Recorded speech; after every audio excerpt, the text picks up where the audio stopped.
As-tu remarqué qu'il y a des gens qui ont le bonheur plus facile que d'autres? Moi, je le sais que mon verre a été à moitié vide longtemps, puis ça vient aussi du transgénérationnel, du côté plus de mon père,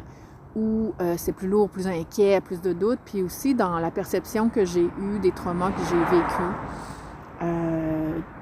de rejet qui ont amené de la dévalorisation de moi, de la haine de moi, du doute de moi, de l'impression que je ne suis pas digne d'être aimée. Et puis, ça fait en sorte que quand je me rends compte, là, je vis aujourd'hui, j'ai vécu un blues, puis un spleen, puis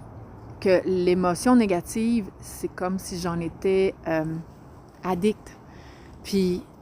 parce que c'est ce que je connais, puis c'est quelque chose qui a été répété tout le temps au fur et à mesure que ma vie avançait, j'ai eu des breakthroughs où est-ce que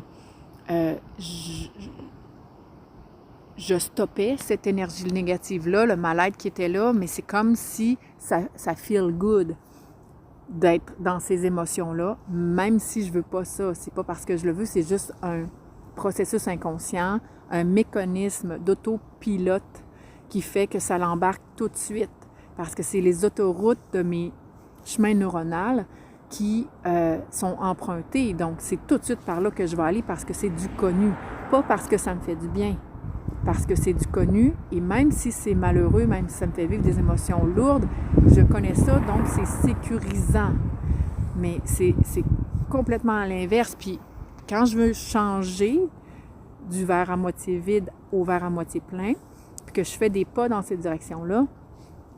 vers plus de lumière, vers plus de positif, de joie, alors que j'en ai pas vécu beaucoup puis intégré beaucoup dans ma vie. Mes chemins neuronaux sont beaucoup moins tracés. C'est comme des petits chemins de sentier dans la forêt ou des petits chemins de campagne,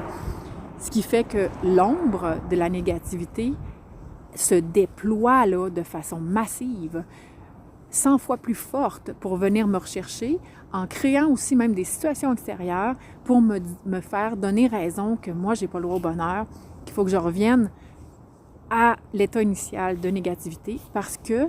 cet état initial-là, ça a créé du cortisol et mon corps est addict au cortisol, est addict à la survie, au stress